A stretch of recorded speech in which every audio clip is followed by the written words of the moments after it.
Well, I would say first of all, it's a movie about my life. It's not what the movie's being made about. It's being made about a story in which both my wife and I were involved. But I don't see it as a story about my life.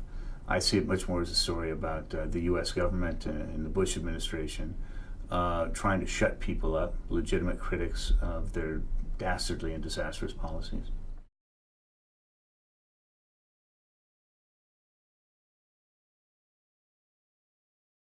Well, obviously, being portrayed by Sean Penn is something that I never would have expected. He's clearly one of our finest actors, one of the finest actors of his generation.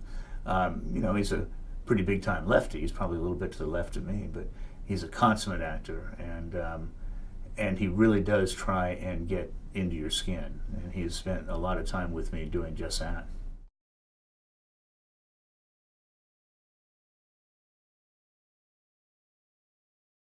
Sean had flown Southwest Airlines from San Francisco about a week after he won his Oscar for Harvey Milk for Milk, and rented himself a car in Albuquerque. Drove up to Santa Fe, got out of the car, walked in, said, "I have just one question. Do you like the script?" And we said yes. He said, "Excuse me." Got on the phone, called his agent, said, "I'm in."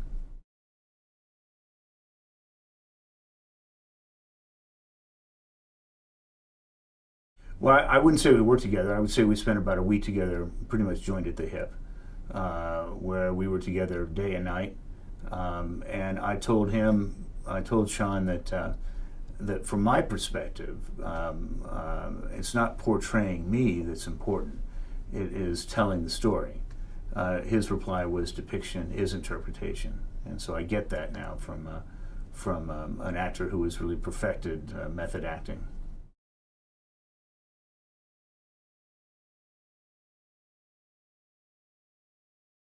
Well, early on, we met with Jez and John Henry Butterworth. They came and spent time with us in Washington, D.C. And we did everything we could to answer all their questions and point them in directions we thought they ought to go to get information they needed. They happened to be in Washington at the time of the Scooter Libby trial, so clearly that was a significant focus of their interest at that time.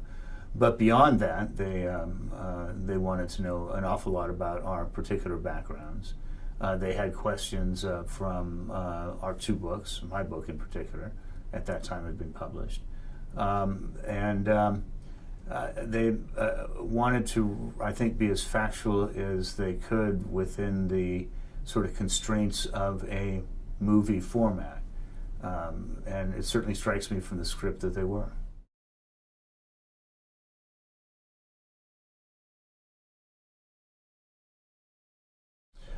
We met Doug Liman a year after we had met with the screenwriters, the Butterworth brothers, Jez and John Henry, and he came. We spent about 4 days with him. Again, we flew back to Washington D.C. By that time, we were living in Santa Fe, and spent about 4 days with Doug, and he then used that opportunity also to query us from a different direction. By that time, the Scooter Libby trial had been over for a year. And Doug's vision of the movie was a little bit different from a courtroom drama. And I think you see that in the movie. It really projects what the potential consequences are of the betrayal of a covert CI operative in rather dramatic terms. And people ought to understand that this sort of stuff can and does happen, and that's why you protect the secrets, and that's why you protect your officers.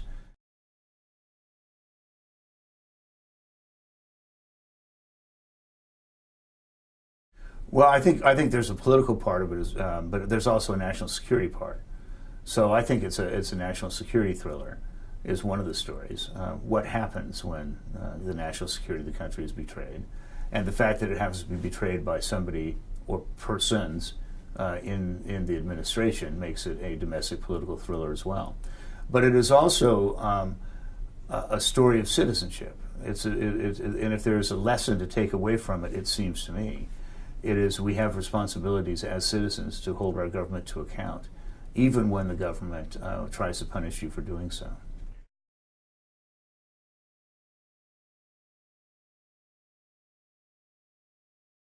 What I would hope that people would take from the movie are a couple of things. One, an appreciation and respect for the need to protect the identities of covert CIA officers because they work to defend the national security of the country. And the flip side of that is a willingness to be less coddling of those who would betray the identity of covert officers and people in the field doing work for us. And then the second, I think, larger lesson that I always try and leave with audiences when I speak to them is the importance of being a good citizen. You cannot sit back and be passive and expect that that the Republic is going to survive.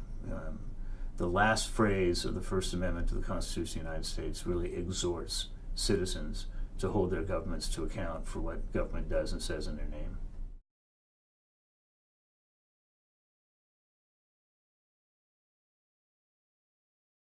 Well, it certainly struck me that that was a particularly dirty way of coming back at me. Washington politics are bare knuckle. We all know that.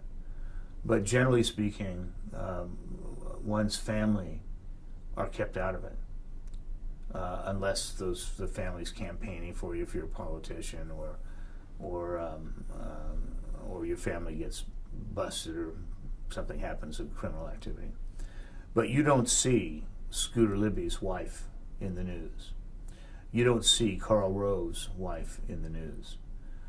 There was no reason to put my wife in the news.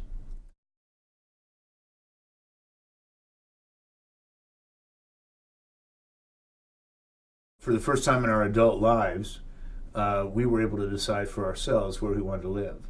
Because up until that point, when Valerie's career was taken away from her, it was the U.S. government who decided where we were going to live, whether it was Gabon or whether it was Washington, D.C., as she was working in headquarters. So we spent a couple of years thinking about where we wanted to raise our kids.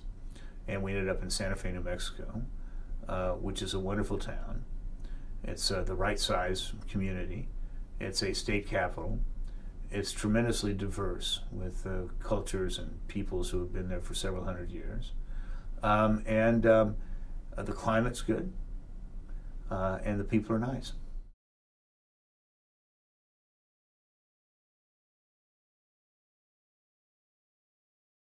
Well, one of the things that appeals to me about using a film to tell this story is I think there's a huge multiplier effect because this is a society that takes in a lot of its information visually.